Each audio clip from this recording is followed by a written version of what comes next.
Matin chouchou. Oui, à cet instant précisément du côté de Yaoundé, forcément déjà en place Monsieur Ghislain Pirassono. Et quand vous voyez son beau petit visage, c'est bien, c'est l'instant réservé à la lecture d'une des journaux parus du côté de la capitale politique Yaoundé. Et à l'instant, nous allons nous déporter, si tout est fin prêt, du côté de Yaoundé pour recevoir Monsieur Ghislain Pirassono pour la rue de Président-Soleil. Oui, on y va tout de suite. C'est à vous, Monsieur Ghislain Pirassono, vous avez le pouvoir, bonjour. Il est là ou pas, Ghislain Pirassono?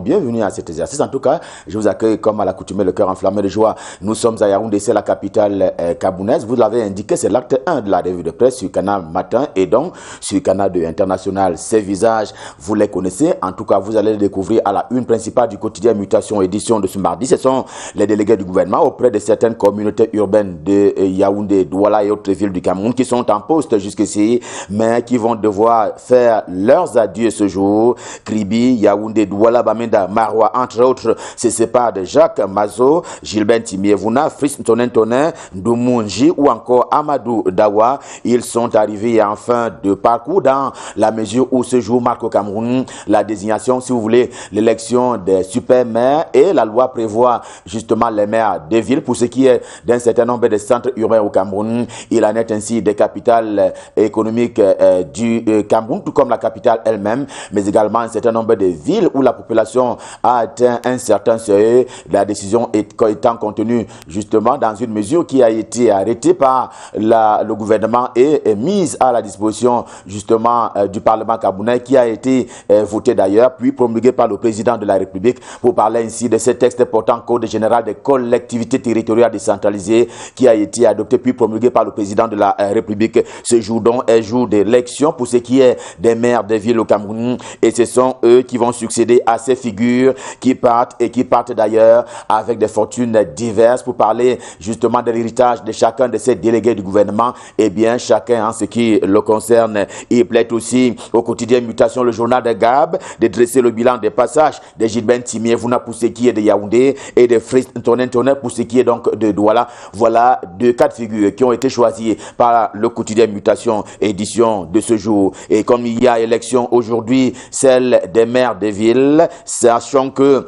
les maires ont achevé d'être élus pour ce qui est justement des maires d'arrondissement au Cameroun. En tout cas, le dernier délai, c'était prévu pour mardi dernier. Tous les maires du Cameroun sont donc connus à propos des élections locales du 9 février 2020 au Cameroun. Et pour parler encore de ces maires-là, le journal événement édition de ce jour nous amène du côté d'Ayos où Ambassala est tombé. Et bien, il est tombé parce qu'il tentait un combat à la mairie justement de la localité d'Ayos. L'ancien ministre en charge des travaux publics a lamentablement échoué 10 voix contre 15 à Paul Ndongo Bikor qui rapporte ainsi haut la main l'élection de ce côté-là, devenant ainsi un jeune maire du côté d'Ayos. Et au sujet des super-maires encore, dont on sait qu'ils seront élus ce jour, le soir, le journal d'Amambianda, tout aussi en kiosque ce matin, eh bien, ne croit pas du tout en les chances de cet homme, Lengue Malapa, dont on sait qu'il occupe le fauteuil de maire du côté de Douala depuis quelques années maintenant. Eh bien, il ne croit pas du tout en ses chances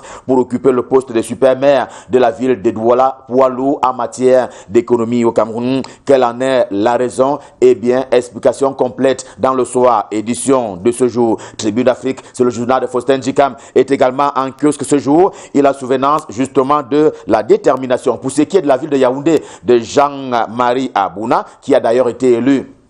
Mais pour ce qui est de l'arrondissement de Yaoundé premier, pour ce qui est du poste de super-maire maintenant, eh bien, le journal a souvenance justement de ce que l'homme va avec les arguments qui peuvent ainsi amener les conseillers municipaux à adhérer à son projet de société. Souvenance aussi au niveau du Tribune d'Afrique de cet homme, l'influence plutôt de Sylvestre Ngouchingue dans le département de la Mifi, c'est l'un des départements de la région de l'Ouest Cameroun, bien entendu en faveur du RDPC, le Rassemblement démocratique du peuple camerounais, camerounais. Il y a surtout l'éditorial devenu coutumier de Faustin Djikam pour ce qui est des tribunes d'Afrique. Il porte ce matin sur le vote utile, tant les conseillers municipaux sont appelés pour le plus clair des cas justement à élire aujourd'hui les maires des villes, les super maires. Un adulte ne croit pas du tout au Père Noël, il faut voter utile. Voilà la conclusion à laquelle aboutit l'éditorial de Faustin Djikam dans Tribune d'Afrique, édition de ce jour. Quant au journal Le Point Hebdo, tout aussi en kiosque ce matin, il est question de se rendre du côté de Sambilima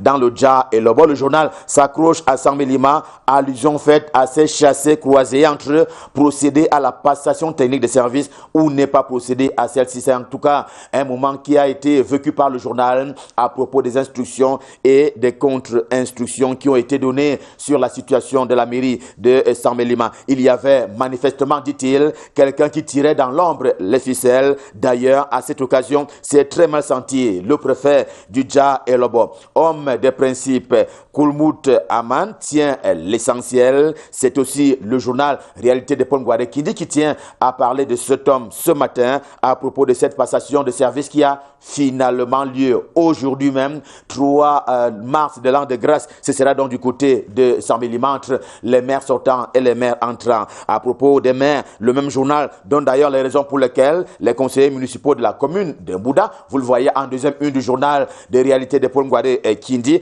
en tout cas, ils donnent les raisons pour lesquelles les conseillers municipaux du côté de Mbouda ont refusé la reconduction de l'ancien maire. Eh bien, c'est que Siangoula, ancien maire dont résidait plutôt du côté de Douala, faisant ainsi défaut à l'obligation de résidence qui est prescrite par la loi à propos de ceux qui dirigent les communes au Cameroun. Au contraire, Tempête d'Afrique, également en kiosque cette semaine, montre quel est l'atout, quel est l'avantage à résider permanemment sur leur sol pour ce qui est justement des maires au Cameroun. C'est bien sûr la proximité d'avec les populations comme à Djoum dans le sud profond, comme le montre justement Tempête d'Afrique dans sa livraison du jour. Et pour revenir un peu au cas des 100 000 dans le Dja et Lobo, le quotidien en forme bleue comme d'habitude a jeté lui aussi son dévolu sur David Koulmout Aman, le préfet du département du Dja et Lobo, région du sud Cameroun, et qui est au devant de la scène, malgré lui d'ailleurs. Portrait géant dans le journal à lire ce matin à propos du préfet du Dja et Lobo. La primaire de l'info en kiosque ce matin tranche d'ailleurs avec cette actualité qui a donc trait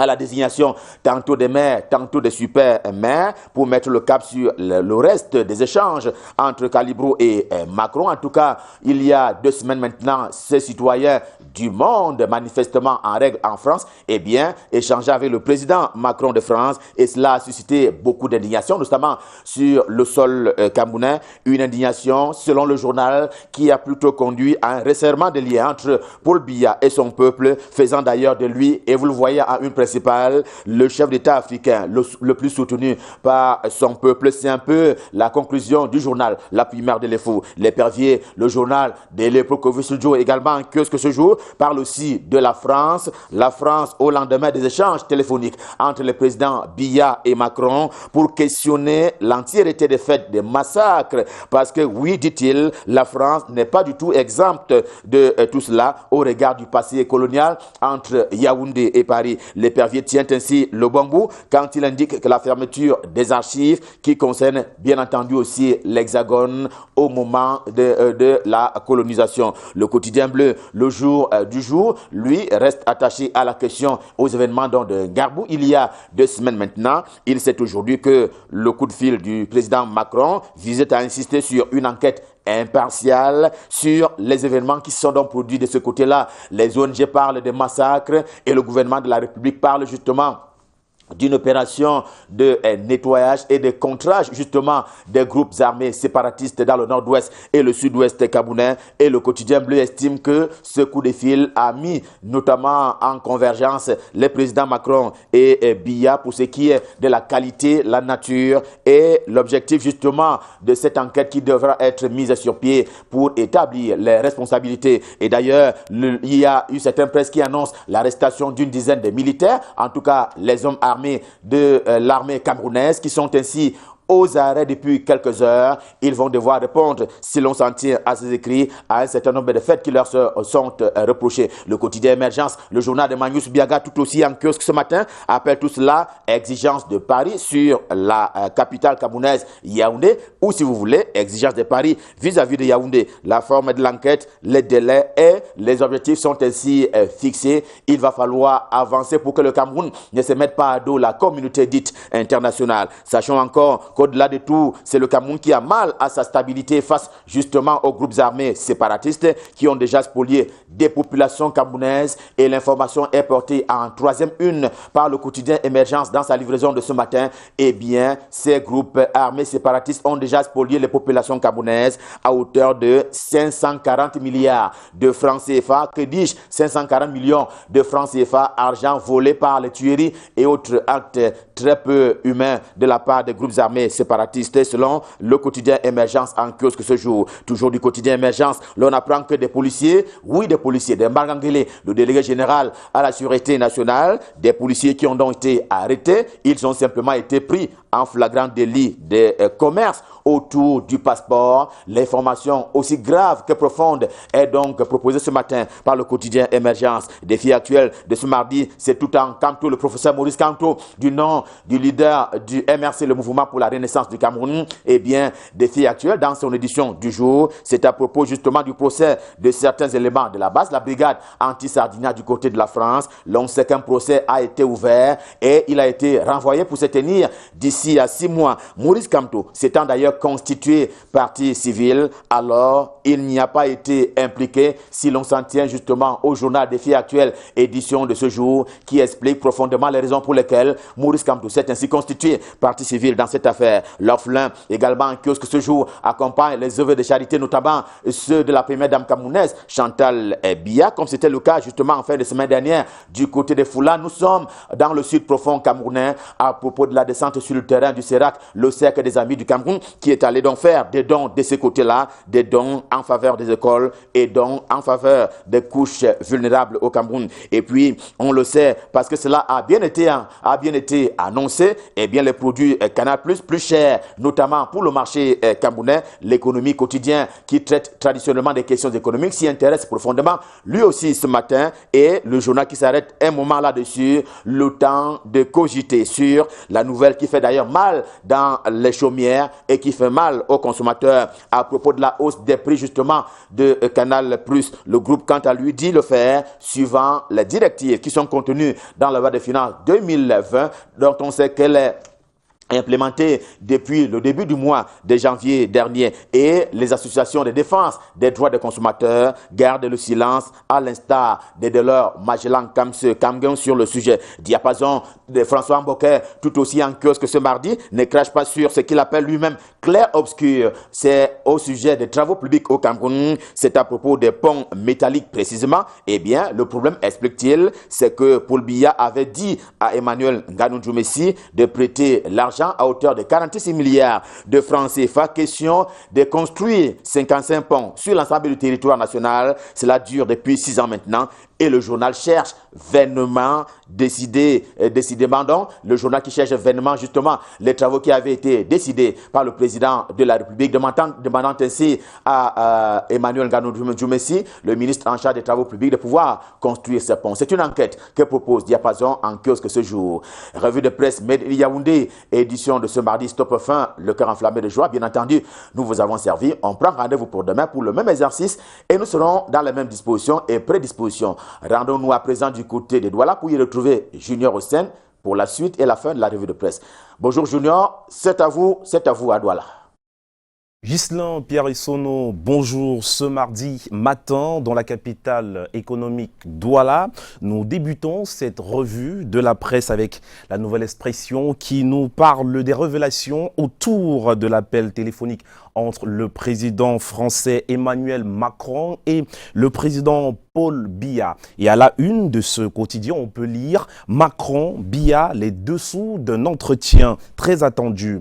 En page 5 du journal, le journaliste Edmond Kamgua structure en 3 étapes cet article qui nous fait savoir que cet appel entre Paul Biya et Emmanuel Macron est une pression pour apaiser la tension dans le nord-ouest et le sud-ouest, de 2, un maintien de contact permanent entre Paris et Yaoundé, et de 3, une invitation à libérer les prisonniers politiques. Ceci dans la paix des braves, selon la nouvelle expression de ce mardi matin. Le président français Emmanuel Macron et le président Paul Biya se sont entretenus dimanche dernier au sujet de violations graves des droits de l'homme le 14 février dernier dans la localité de Garbourg, indique la nouvelle expression qui s'inquiète ce matin d'une enquête annoncée par le président Paul Biya sur l'affaire de Garbout. En page 2 à 3 de ce journal, le journal craint que l'histoire se répète comme en 2018, car pour la nouvelle expression de ce jour, c'est le président de la République qui avait, n'est-ce pas, prescrit l'enquête pour identifier les meurtres des femmes, pour identifier les meurtriers, du moins les assassins des femmes et des enfants qui ont été tués au nord en 2018, et les résultats de l'enquête étaient sans surprise, en pointant tout simplement un doigt accusateur sur les forces de défense et de sécurité camerounaise. Reparlons justement de l'échange téléphonique entre Emmanuel Macron et Paul Biya. Le quotidien Info Matin de ce jour fait savoir ce matin que Biya et Macron ont simplement cloué le bec des griots qui se sont longuement agités sur la toile, sur les réseaux sociaux. Pour le journal, en page 3, les chefs d'État camerounais et français ont longuement et en toute amitié, nous sommes là avec le journal Info Matin, bien évidemment, et en toute amitié, échangé dimanche au téléphone sur la crise sécessionniste dans le nord-ouest et le sud-ouest, entre autres sujets abordés. Et voilà qui rappelle que la relation entre Paris et Yaoundé se porte plutôt bien, même si le coronavirus s'invite toujours dans les débats, du moins dans les médias des deux pays amis. Il faut souligner avec Info Matin de ce mardi que le Cameroun renforce tout simplement et de mieux en mieux la sécurité. En page 4 du journal, on apprend que le ministre de la Santé publique Malachi Manaouda a effectué hier, 2 mars, une visite d'inspection du dispositif de riposte mis en place à l'aéroport international de Simalène et à l'hôpital central de Yaoundé. Avec le messager de ce mardi, on parle de cette correspondance adressée au secrétaire d'État de la présidence de la République par le comité sur les affaires africaines du barreau new-yorkais qui crée la SCOS au sein du régime Biya. Selon le messager, c'est une pluie de sanctions qui s'est abattue sur le toit d'Etoudi, à retrouver en page 3 du journal l'ensemble de ces sanctions liées au conflit dans le nord-ouest et le sud-ouest. On reste en politique avec le messager pour parler du super-maire de Yaoundé. En page 3 du quotidien, on découvre que le RDPC est à l'épreuve de la discipline du parti. L'élection qui a lieu ce jour à Douala et à Yaoundé, il faudrait le dire comme ça, est au centre du respect des tests et de la guerre de leadership. Et en exclusivité, ce matin, le Bi-Hebdo, la météo, nous livre le profil et les arguments des postulants au poste de maire de ville à Douala et à Yaoundé. En page 4, le journal s'interroge sur les chances des candidats à Douala et à Yaoundé. Pour la météo, sont en compétition à Douala ce jour Jean-Jacques Lengue Malapa et Jérémy Soler. Et à Yaoundé, la bataille pour l'hôtel de ville oppose ce jour également Émile Anzé Jean-Marie Abouna et Luc Messi à Tangana. En économie, ce jour, on parle de l'exploitation forestière illégale du bois qui fait perdre des milliards de francs CFA à l'État du Cameroun, selon la revue économique rurale de ce mardi matin. Et on termine cette revue ici à Douala avec ce magazine Heure d'Afrique, ainsi intitulé. Évidemment, dans ce magazine, vous avez tout un portrait, le portrait de Sylvestre Goutingué, ici cité, du moins reconnu pour son dynamisme dans l'entrepreneuriat. Également dans le même magazine, on parle de ces hommes et femmes qui font, n'est-ce pas, l'économie dans notre pays. Célestine Ketia-Kouktes, connu comme l'étalon de référence de la femme camerounaise, évidemment, de Laurent Serge et Tondingwa, qui est connu dans ce magazine comme une fibre patriotique affirmée. Et on pourra aussi parler de cet homme, Tokam Wanang Rostan, qui est l'homme de la situation à Douala, troisième. Voilà qui fait la revue de la presse du côté de Douala. Donc l'intégralité de toute cette actualité à retrouver en kiosque ce matin dans la capitale économique. Junior. Merci Junior Rostan d'être passé pour cette revue de presse. Messieurs, passez une excellente journée et à demain pour le même exercice. Chichou, souhaitons maintenant un joyeux anniversaire à une maman qui nous regarde ce matin. Elle nous regarde toujours très religieusement. Maman Kouya Victoire Lajoie. Madame Kouya Victoire Lajoie, vous avez un an de plus ce matin. Joyeux anniversaire. Et joyeux anniversaire aussi au petit Junior Nkolo, le fils de l'international. Nicolas Nkolo. Qui est de retour dans l'équipe nationale. Voilà. C'est qu'il a les choses à donner quand même. Effectivement. Allez, à présent, c'est la pub.